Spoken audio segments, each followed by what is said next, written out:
কে কে ওখানে? কে ওখানে? কে ওখানে?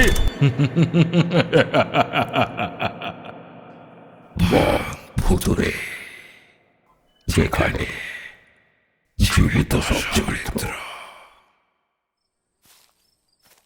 বল হরি হরি হরি বল হরি বল, বল হরি হরি হরি বল, বল হরি হরি হরি বল, বল হরি হরি বল।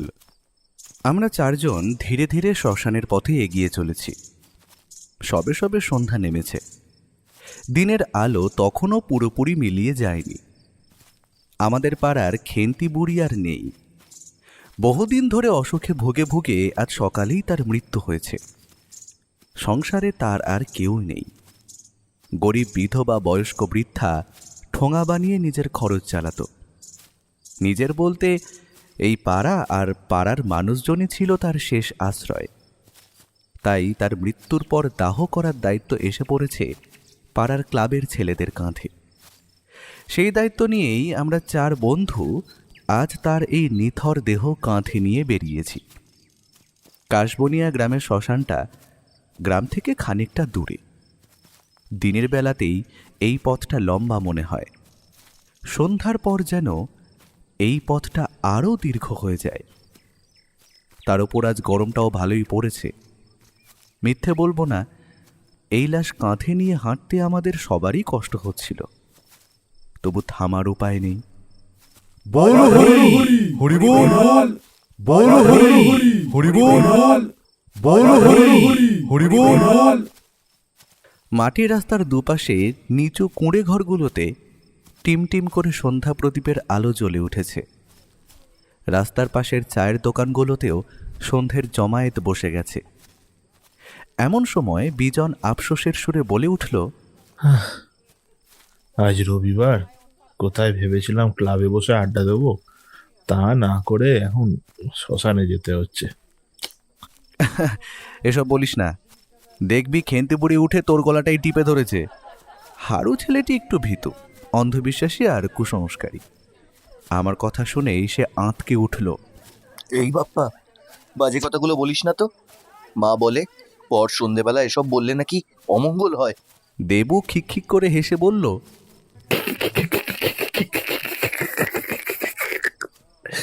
ভর সন্ধ্যেবেলায় মরা কাঁধে নিয়ে যাচ্ছিস যখন, তখন সবকিছুই হতে পারে, বুঝলে আমার হারাদান। বিজন হারুকে ভয় দেখানোর জন্য যোগ করল, আচ্ছা হারু, খবরদার মরা নিয়ে যেতে যেতে পেছন ফিরে তাকাস না যেন, না হলে। ভালো হচ্ছে না কিন্তু। আমি এবার পালিয়ে যাব বলে দিলাম।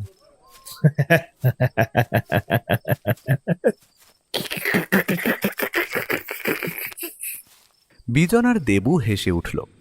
আমি বললাম, এই তোরা চুপ করতো, ও চলে গেলে আমাদের একটা কাঁধ কমে যাবে। তখন বুড়িকে শ্মশানে নিয়ে যাব কি করে আমরা? আমার ধমকে বাকিরা চুপ করে গেল। এরপর একটু এগোতেই আশেপাশের লোকালয়, বাড়িঘর সব ফুরিয়ে এলো। পথটা সরু হয়ে বেঁকে গেল বাঁশবনের দিকে। এই বাঁশবন পেরোলেই শ্মশানের রাস্তাটা পড়বে। আমরা কিছু দূর এগোতেই হঠাৎ যেন কোনো জাদু বলে আকাশের রং লালচে হয়ে উঠল। গরম হাওয়ার জায়গায় বইতে শুরু করল শীতল বাতাস। আমাদের ক্লান্তি যেন মুহূর্তে কমে গেল। শরীরের ঘাম নিমেষে শুকিয়ে গেল। মরেছে। আকাশের অবস্থা তো ভালো ঠেকছে না। বৃষ্টি হবে নাকি রে? হতে পারে, তাড়াতাড়ি পা চালা। আমরা চারজনেই নিজেদের হাঁটার গতি বাড়ালাম। দ্রুত পা ফেলে বাঁশবন পেরিয়ে আমরা শ্মশানে ঢুকে পড়লাম। ভেতরে ঢুকে আমরা লাশটা নামিয়ে রাখলাম। হারু আর বিজন গিয়ে একজন ডোমকে ধরে নিয়ে এলো। পাঁচিল দেওয়া বাঁধানো ঢিপির ওপর দেহটি রেখে সে চিতার ব্যবস্থাটা করে ফেলল। বুড়ির দেহে আগুন ধরানো হতেই ডোম আমাদের জানালো মরা পড়তে সময় লাগবে, তাই আমরা যেন কিছুক্ষণ পরে আসি। ডোমের এই কথা শুনে হারু যেন হাঁপ ছেড়ে বাঁচল।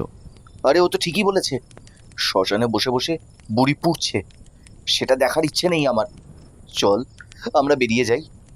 সামনেই ভম্বলের দোকান আছে, সেখানে গিয়ে বসে অপেক্ষা করি। কয়েক ঘন্টা পর আবার না হয় আসবো। এমনিতেও মনে হচ্ছে বৃষ্টি হবে রে। বুড়ি তো বুড়ি তো শেডের তলায় নিশ্চিন্তে পড়বে, আর আমরা আমরা বাইরে ভিজে মরবো।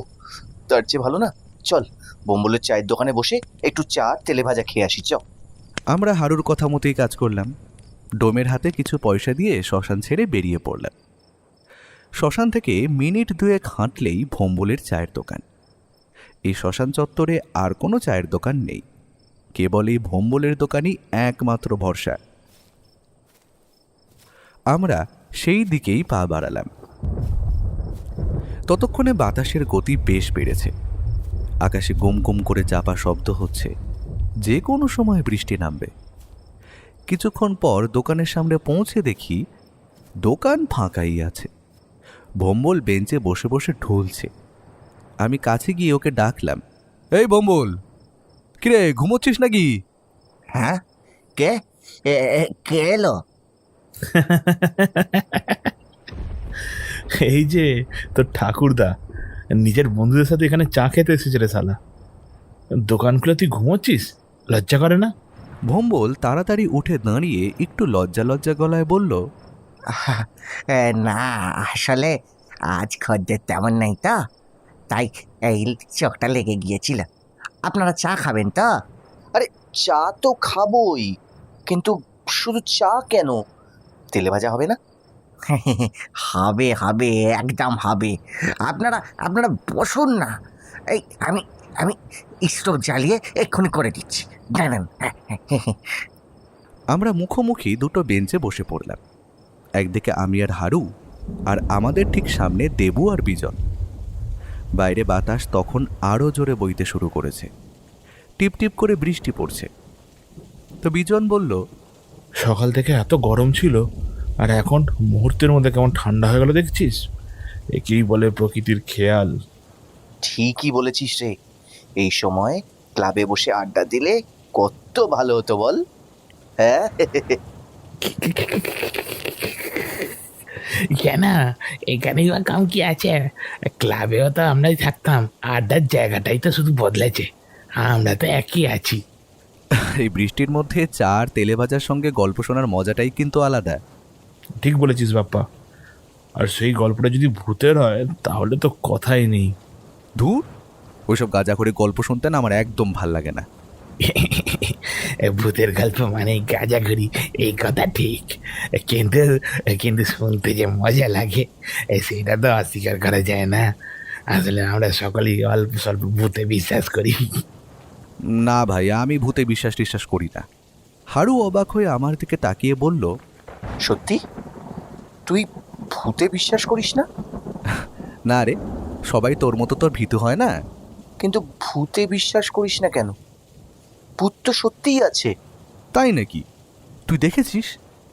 না মানে আমি নিজের চোখে দেখিনি, কিন্তু বিশ্বাস করি।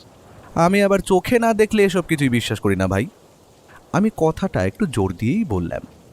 আমি না দেখলেও আমার পরিবারের অনেকে কিন্তু ভূত দেখেছেন, আর তারা যে মিথ্যে বলার লোক নন সেটা সবাই জানে। এমনকি আমার দাদুও ভূত দেখেছিলেন। দাদু? মানে তোর মায়ের বাবা? না না বাবা, বাবার বাবা। আমি ওনাকেও দাদু বলতাম। আমি যখন ছোট ছিলাম তখন সেই ভূতের গল্পটা উনি আমাকে বহুবার শুনিয়েছেন। তাই নাকি? তোর মনে আছে গল্পটা? হ্যাঁ, মনে আছে বই কি। তাহলে এখনই গল্পটা আমাদের বল না।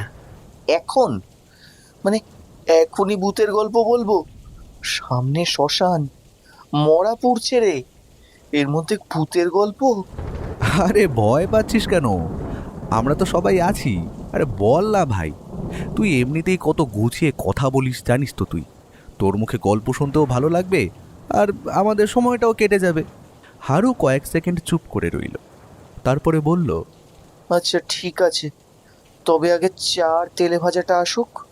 আগে পেট পুজো, তারপর গল্প। পেটুক কোথাকার। বৃষ্টির বেগ আগের থেকে বাড়লেও খুব জোরে পড়ছে না, তবে হাওয়ার দাপট তীব্র।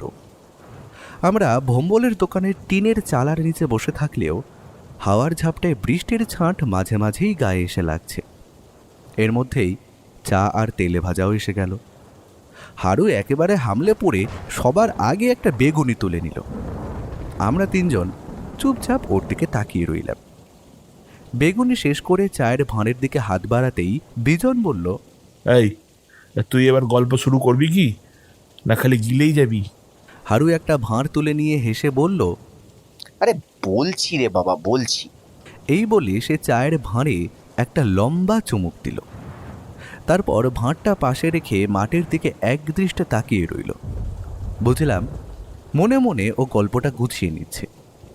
কয়েক মুহূর্ত পর হারু ধীরে ধীরে বলতে শুরু করলো। আমার দাদুরা ছিলেন 3 ভাই আর 1 বোন।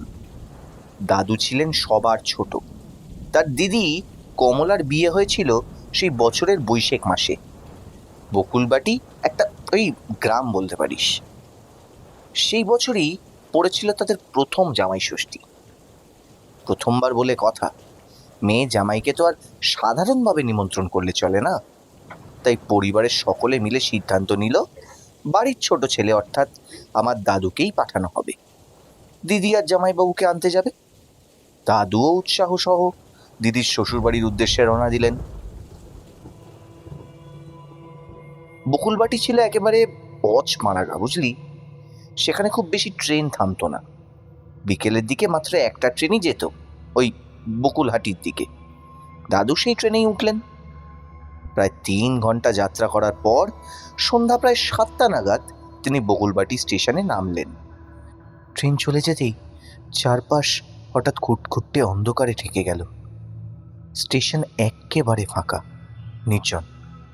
চারিদিকে ধু ধু করছে। এইরকম শুনশান স্টেশনে কি তিনি কল্পনাও করেননি। একটু ঘাবড়ে গেলেও স্টেশনের বাইরে এলেন এইভাবেই, যদি অন্তত একটা ভ্যান বা রিক্সা পাওয়া যায়। কিন্তু বিধিবাম, স্টেশনের বাইরের চত্বরটাও ভিতরের মতনই ফাঁকা। মানুষ তো দূরের কথা, একটা কুকুর পর্যন্ত চোখে পড়ল না। দিদির শ্বশুরবাড়িতে দাদু আগেও এসছিলেন, তবে সেসব দিনের বেলায়, বুঝলি। এমন ঘুটঘুটে অন্ধকার পথে, অচেনা গ্রাম, হাঁটার অভিজ্ঞতাও তার ছিল না। তবু অন্ধকার যতই হোক না কেন, রাস্তা চিনতে তার অসুবিধা হওয়ার কথা নয়। একবার যে পথ তিনি হেঁটেছেন, সে পথ তিনি কখনো ভুলতেন না। তাই লোকজন না দেখলেও দিদির শ্বশুরবাড়ি পৌঁছানো নিয়ে তার বিন্দুমাত্র চিন্তা ছিল না। তিনি জানতেন স্টেশনের পাশের রাস্তাটা ধরে ধরে প্রায় 45 মিনিট সোজা নাক বরাবর হাঁটলেই তিনি নিজের গন্তব্যে পৌঁছে যাবেন। আর দেরি না করে দাদু বোধহয় নির্জন পথ দিয়েই এগিয়ে গেলেন। ধীরে সুস্থে পা চালিয়ে কিছু দূর এগোতেই দাদুর নাকে এসে লাগলো এক অদ্ভুত মন কাড়া সুগন্ধ। তেলে ভাজা জাতীয় কিছু ভাজা হচ্ছে খুবই কাছে, এবং সেই খাবারের গন্ধেই এত দূর পর্যন্ত ভেসে আসছে। দাদু অনেকক্ষণ আগেই বাড়ি থেকে বেরিয়েছিলেন, তাই গন্ধটা পেতেই তার পেটের ভেতর হালকা হালকা খিদে চাগার দিতে শুরু করলো। তিনি যতই এগোচ্ছিলেন গন্ধটা ততই স্পষ্ট হয়ে উঠছিল। হাঁটতে হাঁটতে দাদু এসে দাঁড়ালেন শ্মশানতলায়। এই রাস্তায় বকুলহাটির একমাত্র শ্মশান রয়েছে, তাই এই রাস্তার নাম শ্মশানতলা। হঠাৎই দাদু দেখতে পেলেন সামনে 7-10 দূরে শ্মশানের গেটের বাইরে একটা ছোট্ট ছাউনি দেওয়া দোকান। সেখানে ঝোলানো রয়েছে একটা বোর্ড। বড় বড় অক্ষরে সেখানে লেখা আছে শ্মশানতলার চপের দোকান।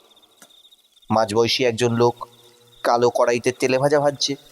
ফুটন্ত তেলের মধ্যে আলুর চপ ছেড়ে দেওয়ার সঙ্গে সঙ্গেই বাতাসে ছড়িয়ে পড়েছে সেই দারুণ গন্ধ। এই রাস্তা দিয়ে দাদু আগেও গিয়েছেন, কিন্তু এমন দোকান তার চোখে কখনো পড়েনি। অবশ্য এখন তার যাতায়াতও খুব বেশি ছিল না। মনে হয় হয়তো এই দোকানটি শুধু সন্ধেবেলাই খোলে। তবু একটা প্রশ্ন তার মাথায় এলো। এই নির্জন রাস্তায়, যেখানে লোকজনের কোনো চিহ্ন নেই, সেখানে দাঁড়িয়ে কার জন্য এত মন দিয়ে লোকটা তেলে ভাজা ভাজছে? দাদু ধীরে পায়ে এগিয়ে গেলেন ওই দোকানের দিকে। সেখানে গিয়ে বললেন, ও ভাই, 2টো আলুর চপ দাও তো। দোকানের লোকটা দাদুকে প্রথমে খেয়াল করেনি, তাই হঠাৎ দাদুর কথা শুনে সে চমকে উঠল। তারপর সে পাল্টা এমন একটা কথা বলল যে আমার দাদুরও চমকে যাওয়ার অবস্থা। লোকটা কুণ্ঠিত গলায় জিজ্ঞাসা করল, বাবু, বলছি আপনি মানুষ না ভূত? মানে মানে আপনি কি শ্মশানের ভেতর থেকে এলেন নাকি অন্য কোথাও থেকে? না না, শ্মশান থেকে আসবো কেন? আমি এই দূরের একটা গ্রাম, ওখান থেকে আসছি। এখানে আমার দিদির শ্বশুর বাড়ি আছে, সেখানেই যাব। তবে অনেকক্ষণ বেরিয়েছি তো, তার ওপর অমন সুন্দর আলুর চপের গন্ধে আর থাকতে পারলাম না, তাই খেতে চলে এলাম ভাই। লোকটা যেন হাঁফ ছেড়ে বাঁচল। ও, আপনি তাহলে মানুষ। আচ্ছা আচ্ছা, আসলে আমি প্রথমে বুঝতে পারিনি। মানুষ মানে?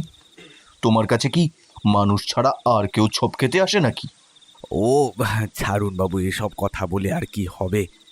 বেশ, এখন তাড়াতাড়ি দুটো ওই তেলে ভাজা দাও তো, খুব খিদে পেয়েছে বললে। আগে আগে আগে, কিন্তু তেলে ভাজা তো আর নেই। নেই মানে? এই তো কড়াইতে পাঁচটা আলুর চপ ভাজা হচ্ছে দেখছি। হ্যাঁ, কিন্তু এগুলো তো আমার শেষ খদ্দেরদের জন্য। তারা এসে এগুলো না পেলে তো উৎপাত করবে। আরে বাবা, খদ্দের এলে আবার ভেজে দেবে ক্ষণ, এখন আমায় দাও তো। কি করে ভাজবো বাবু? আর যে আলু নেই, আর এমনিতেই এখন দোকান বন্ধ করার সময়।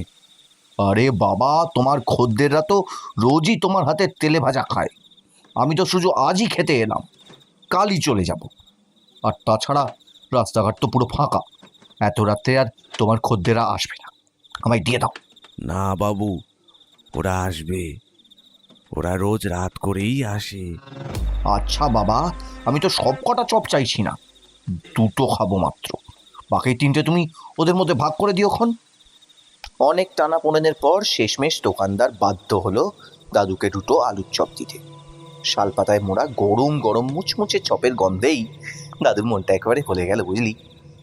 মুখ দিয়েই বুঝলেন ও এমন স্বাদের আলুর চপ তিনি আর আগে কখনো খাননি। কিন্তু এখানেই কিন্তু গল্প শেষ নয় ভাই। খেতে খেতে তিনি দোকানদারের সঙ্গে গল্প জুড়লেন এবং তাকে জোরাজুরি করে একে একে বাকি তিনটে আলুর চপও খেয়ে ফেললেন। দোকানদার প্রথমে দিতে চাইনি, কিন্তু দাদুর জোরাজুরিতে শেষ পর্যন্ত সে দিতে বাধ্যই হলো। খাওয়া শেষ করে দাদু দাম মিটিয়ে দিয়ে বললেন, আহ, কি খাওয়ালে গো চপগুলো ভাই, মনে থাকবে সারিয়ন। পারলে কাল আবার খেতে আসবো বুঝলে। এখন চলি। আপনি তো জোর করেই সব খেয়ে নিলেন, কিন্তু এরপর আমার খদ্দেররা এসে কি কাণ্ড করবে কে জানে। আরে, এটার জন্য চিন্তা করছো কেন? তোমার খদ্দেররা যদি তোমার ওই ওপর চোটপাট করে, তাহলে তাদের আমার কাছে পাঠিয়ে দিও, আমি এক একটাকে শায়েস্তা করে দেবো, কেমন? কি বলছেন বাবু? ওদের আপনি শায়েস্তা করবেন? আলপাত করবো। আমার গায়ে কত কুষ্টি করেছি জানো? কতজন আমার এই খুশিতেই কুপকাত হয়েছে। বেশ, তাহলে ওরা কিছু বললে আমি ওদের আপনাদের কাছেই বরং পাঠিয়ে দেব। একদম, এখন চলি। হ্যাঁ, হে হে। দাদু এবারে গুনগুন করে গান ধরে ধীরে ধীরে এগিয়ে গেলেন। বেশ কিছুক্ষণ এগোনোর পর হঠাৎ দাদুর কানে ভেসে এলো পায়ের শব্দ। মনে হলো তার পিছনে কেউ আসছে। দাদু সেদিকে না তাকিয়ে রাস্তার একপাশে একটু সরে গিয়ে হাঁটতে লাগলেন, যাতে পিছনের লোকটা এগিয়ে যেতে পারে। তিনি ধীরে গতিতেই চলছিলেন, বুঝলি। কিন্তু আশ্চর্য বিষয় হলো, তিনি সরে যাওয়ার পরেও কেউ তার সামনে এলো না। পায়ের শব্দটা ঠিক তার পিছনেই রয়ে গেল। দাদুও নিচের গতিতেই হাঁটতে থাকলেন। একটু পর তার মনে হলো পায়ের শব্দ যেন আরও বেড়েছে, আর একজন নয়, যেন দুজন তার পিছন পিছন হাঁটছে। দাদুর ভুরু কুঁচকে গেল, তবু ভয় পেয়ে তিনি পিছন ফিরে তাকালেন না, ধীরে ধীরেই এগোতে থাকলেন। কিন্তু কয়েক মুহূর্ত পর তার বুকের ভেতরটা কেঁপে উঠল। মনে হলো আর দুজন নয়, কম করে তিনজন তার পিছন পিছন আসছে। এবারে যেন গলা শুকিয়ে গেল দাদুর। সর্বনাশ, চোর ডাকাত নাকি? তার কাছে তো তেমন কিছুই নেই, কিন্তু যদি কিছু না পেয়ে ওরা রাগের চোটে তাকে মেরে ফেলে, এই ভাবনায় তিনি প্রাণপণে হাঁটার গতি বাড়ালেন। তারপর যা ঘটল তা আরও ভয়ঙ্কর। দাদু স্পষ্ট বুঝতে পারলেন তার পিছনে 3 জনেরও বেশি লোক আছে। তারাও তারাও তারই সঙ্গে হাঁটার গতি বাড়িয়েছে। দাদু আর নিজেকে সংযত রাখতে পারলেন না, প্রাণপণে ছুটতে শুরু করলেন। পিছন থেকেও স্পষ্ট শোনা যাচ্ছিল দৌড়ের শব্দ। ওরাও দাদুকে ধাওয়া করে ছুটে আসছে। কিন্তু ছুটতেই হঠাৎ একটা ছোট পাথরের হোঁচট লেগে দাদু হুমড়ি খেয়ে পড়লেন মাটিতে।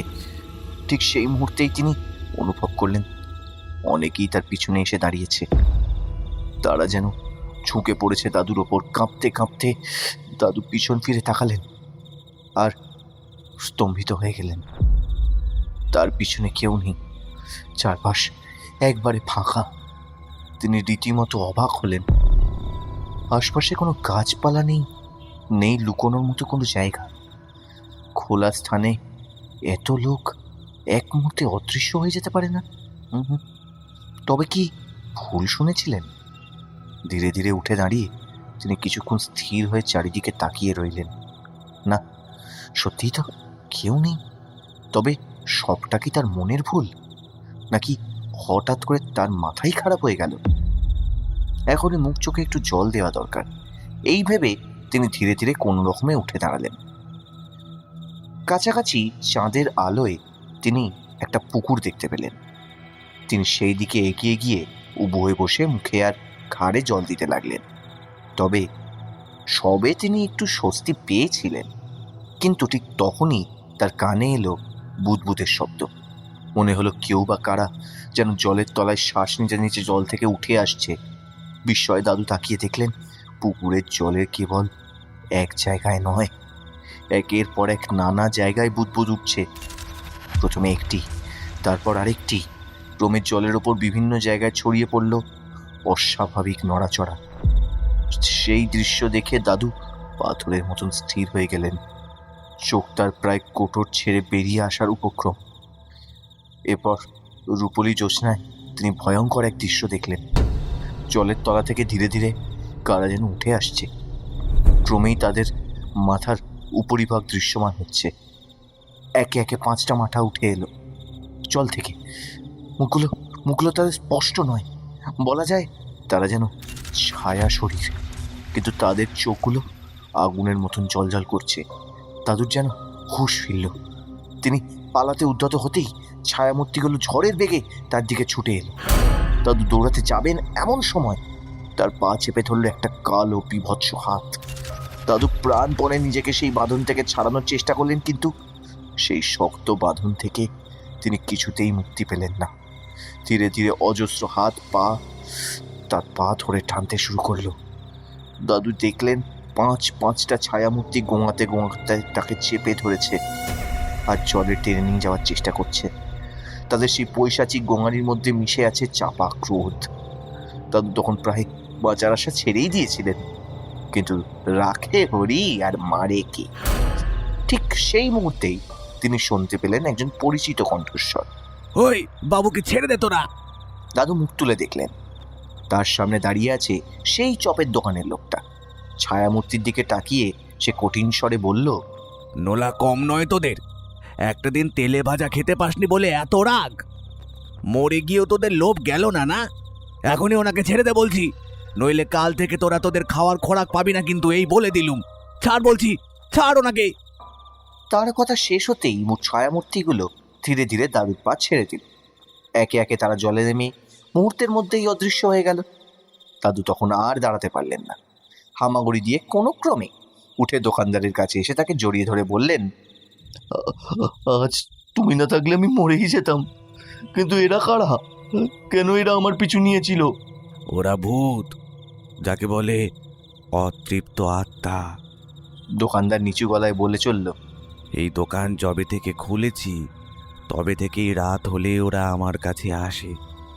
তাই প্রতিদিন আমার শেষ কয়েকটা আলুর চপ আমি ওদের জন্য তুলে রাখি। ওরা কারো কোনো ক্ষতি করে না, শুধু ওই চপগুলো নিয়ে চলে যায়। সেই কারণেই আজ আপনাকে ওদের ভাগের চপ খেতে বারণ করেছিলাম, কিন্তু আপনি তো শোনেননি। আপনি চলে আসার পরেই ওরা এলো আমার দোকানে। আরে সেই আমার চপের ঝুড়ি ফাঁকা দেখি আমাকে বিরক্ত করতে শুরু করলো। কত করে বোঝালাম, কিন্তু হতচ্ছাড়া ভূতগুলো তো বুঝতেই যায় না। চপ পাইনি বলে দাপাদাপি করতে থাকে আমার দোকানে। রাগের মাথায় আমিও তখন বলে ফেলি যে আপনি ওদের চপ খেয়ে নিয়েছেন। আমি ওদের বলেছিলাম আমাকে বিরক্ত না করে আপনার কাছে যেতে। তখনই ওরা আমার সামনে থেকে উধাও হয়ে যায়। পরে বুঝলাম এতে আপনার বড় বিপদ হতে পারে। হাজার হোক ওরা তো অশরীরী, জ্যান্ত মানুষের ক্ষতি করতেও পারে। তাই আমি দেরি না করেই ছুটে এসেছি। এসে দেখি ওরা সত্যিই আপনাকে আক্রমণ করেছে। এবার দোকানদার দাদুর দিকে তাকিয়ে দৃঢ়স্বরে বলল, দেখুন, আমি ওদের বলেছি যখন ওরা আপনার আর কোনো ক্ষতি করবে না। তবে তাও বলবো আপনি এখনই পালান, আর যাওয়ার সময় পিছনে ফিরে দেখবেন না যেন। আর তুমি? আমি আবার ফিরে যাব দোকানে, চিন্তা করবেন না আমায় নিয়ে। আমি ওদের খাবারের খোরাক জোগাই, তাই ওরা আমার কোনো ক্ষতি করবে না। আপনি আর দেরি করবেন না, যান পালান। দাদু আর এক মুহূর্তও দাঁড়ালেন না। দোকানদারের কথা শুনে তিনি ছুটতে শুরু করলেন। যতক্ষণ না সামনে দিদির শ্বশুরবাড়ির অবয়ব চোখে পড়ল, ততক্ষণ তিনি আর থামলেন না। তবে এখনো গল্প শেষ হয়নি। পরের দিন সকালবেলা দাদু নিজের দিদি আর জামাইবাবুর কাছে আগের রাতের পুরো ঘটনাটা খুলে বললেন। শুনে জামাইবাবু প্রথমে অবাক হয়ে গেলেন আর জিজ্ঞেস করলেন, তুমি কি ওই শ্মশানতলার চপের দোকানটার কথা বলছো শঙ্কর? হ্যাঁ? তোমার কোনো ভুল হচ্ছে না তো? না না, একদম না। আমি যা দেখেছি তাই বলছি। কাল রাতে ওই দোকানদার না থাকলে আজ আজ আপনারা আমায় আর দেখতে পেতেন না। কিন্তু এটা কি করে সম্ভব? শ্মশানতলার চপের দোকানের লোকটা তো আজ থেকে প্রায় 3-7 আগেই মারা গেছে। তাহলে কাল তুমি যাকে দেখলে সে কে? ওখানে তো আর কেউ চপের দোকান খোলেনি। তবে কি? কথাটা শেষ করার আগেই তিনি থেমে গেলেন। দাদুর মুখও না শুকিয়ে গেছিল, গলা দিয়ে কোনো শব্দ বেরোলো না। এই ঘটনার কোনো ব্যাখ্যাই তিনি খুঁজে পেলেন না। সেই রাতে তার সঙ্গে ঠিক কী হয়েছিল, কেন হয়েছিল, তার উত্তরও তার কাছে কোনোদিন পাননি। এই পর্যন্ত বলেই হারু গল্পটা শেষ করল। আমাদের কারোর মুখ থেকে আর কোনো কথা সরছে না। হারুর বলার ভঙ্গি নাকি ঘটনাটার অদ্ভুত ব্যাখ্যাহীন রূপ আমাদের ওপর কোনটা বেশি প্রভাব ফেলেছিল তা বোঝা মুশকিল। তবে গল্পটা শুনে আমাদের সত্যিই ভয় লেগেছিল। বিশেষ করে আমরা তখন শ্মশানের একেবারে কাছেই একটা চায়ের দোকানে বসে তেলে ভাজা খাচ্ছিলাম। গল্পটা যেন আমাদের বাস্তবের সঙ্গে অদ্ভুতভাবে মিলে যাচ্ছিল। সেই অনুভূতিটা ছিল এক ধরনের অস্বস্তিকর শিরশিরে আতঙ্ক, যা আমার বুকের ভেতরটাকে বরফের মতো শীতল করে তুলেছিল। কিন্তু হঠাৎ ভোম্বল হেসে বলে উঠল, এ তো কিছুই নয় বাবুরা, এর থেকেও ভয়ের ঘটনা আমার এই চপের দোকানেই ঘটেছে। হ্যাঁ, বিজন পুনরায় কৌতূহলী হয়ে জিজ্ঞেস করল, তাই নাকি? কবে? তখন আমার বয়স একটু কম। আমার বাবা আমায় নিয়ে তখন দোকানে বসতো। ভূতের উপদ্রব নাকি রে? ভূত বলে ভূত, খাঁটি ভূত। এই, তুই নিজে দেখেছিস? গো দাদা, চোখের সামনে দেখেছি। তাই নাকি? তাহলে বল না, তোর গল্পটাও শুনি। আমি ওদের আগ্রহ দেখে তাড়াতাড়ি বলে উঠলাম, না না, এখন নয়, বৃষ্টিটা ধরেছে। এই সুযোগে চল আগে শ্মশানে গিয়ে দেখে আসি মরাটা পুড়ল কিনা। সেই ভালো। বল, আমরা আসছি, ফিরে এসে তোর গল্পটাও শুনবো। হ্যাঁ, আহা, আচ্ছা বাবু, আসবেন।